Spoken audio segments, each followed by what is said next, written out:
Hey collectors, Anthony from HNE here, and today we're going to check out Transformers Legacy Evolution Deluxe Scraphook. As a cadet of the Junkion military, Scraphook started his service in a support role. As a tow truck, he is capable of removing and repairing bots who fell on the field of battle.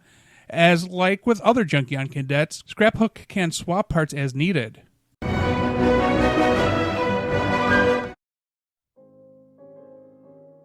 So in front of you is Transformers Legacy Evolution Scraphook. He's the first of a series of cadet Junkions who can mix and match parts. And of course, he comes with 7 accessories. First is the crane neck bit for the tow truck, and then the hook itself. And the detail on these are decent enough. You can see what they're meant to be. I mean, you can do what you want with them, but they look kind of cool. And then, of course, the typical Junkion wheel, I guess, the spiked wheel shield bit. Now, keep in mind, he is a deluxe class figure, so everything is a little bit smaller than it was for Junk Heap and Wreck-Gar. Of course, he has these 2 blasters that also double as kind of a front engine intake. So those are pretty interesting. And then also 2 exhaust pipes that look like Icarus's wings. Or Namor if you're a Marvel fan, you know, the ones that are on their feet, but you know, these go somewhere else. So we'll put these aside, and before we look at the figure, let's take a look at the box. And the box is the standard Evolution fare. Has his pictures on the front and side, has the transformations showing you what you can do with his bits, because this is the Evil Fusion gimmick that they're giving for this guy here, and the typical side box bit here. So he can transform without taking them apart, but you can just take them apart. My figure is loose in a couple of joints, particularly in the piece here. Like, you can see that it's not staying in very well, and it'll probably pop out while we go through this. I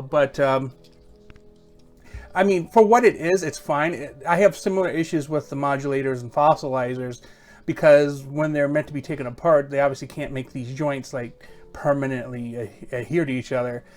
But figure-wise, I mean, he's decent enough. There's not any real, like, there's a little bit of waffling, but everything else kind of serves a purpose. This backpack is here because it ends up being the cab of the vehicle.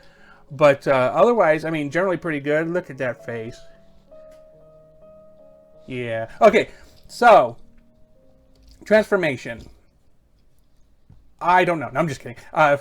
First off, put the legs together. There's a bunch of tabs, 3 on one side, and then they go into slats on the other side. And make sure you also match the tabbing on this piece here.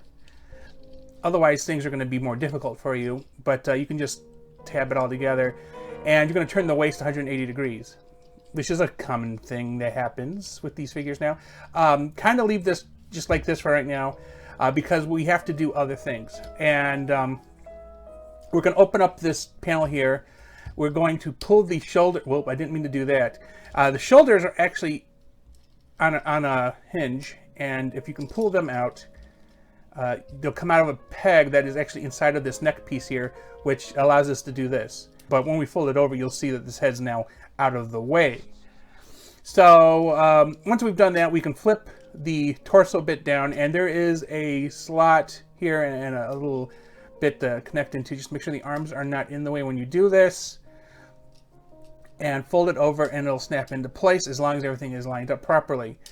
Now back on the front, we are going to fold in the front end, and as you see, the head is not I mean, because I imagine you could, but let's just check, because I feel like, oh yeah, you could keep the fin up. It doesn't look like it does anything. Does it? Nah. Doesn't make it any worse. But I mean, I was folding it to the side just so I don't end up messing anything up. But it looks like it kind of fits in there fine. So I guess you don't have to. Anyway, once you do that, you can put this piece in, and it slides back, and it just kind of locks into place there. You just press it in, make sure it's all good. Do not close the doors yet. So if this piece pops out, of course, just put it back.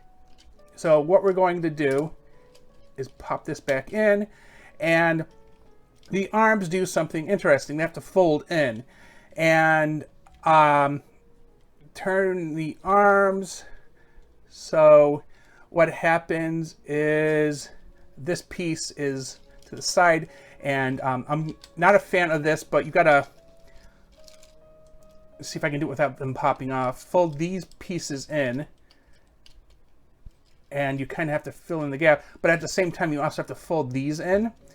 And see, this always happens, so I end up just kind of pulling this piece back out. And you know what, I'm gonna fudge it a little bit, because you see there's little clips here. I'm gonna fudge it a little bit, and trying to get it to do what I want it to do. Let's fold the arm in.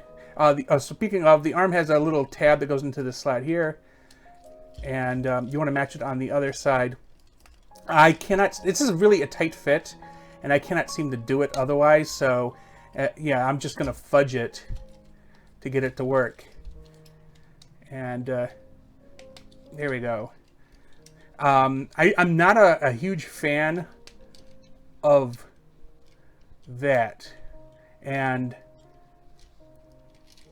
the tires look bowed into me. Okay, so they're loose on the wheel bit, so it's a separate piece than the rim. Oh yeah, because the rim does not spin. Okay, but then once you have it all together, make sure everything is tight and in place. You can, there's a tab here, close the door, tab, close the door, and if you do it right, everything is in place. And he's not a bad looking vehicle by any means. He's actually pretty good looking. And we'll move the pieces into frame here. We'll put the spike piece on the back here, so that's pretty nifty. Then we will attach the crane, the hook to the toe piece, and it just slots in here. And you see it fits perfectly. They're not touching or anything. And then there's these exhaust pieces. You can put them however you want, but I guess some images have them on the tires. I'm fine with them being above the tires, and that's pretty good. And then of course these go into the front, and luckily they're the exact same piece, so you don't have to worry about if you're putting them on the right or correct side, I should say. And that is Scraphook there. Let's see how he rolls. Oh, he's grinding. So see if there's any pressure here. Yeah, so I don't know what that's about. It seems like it's rubbing against something. So it might be because of the way the looseness is on these independently running tires. But they clearly spin. It looks like it might be touching the frame is what it is. But all of them do spin freely. So just keep an eye out on how you fit all this together. Tell me in the comments your thoughts on this video. Did you like what you saw, and how was your experience with it? Thanks for watching, and please remember to like and subscribe.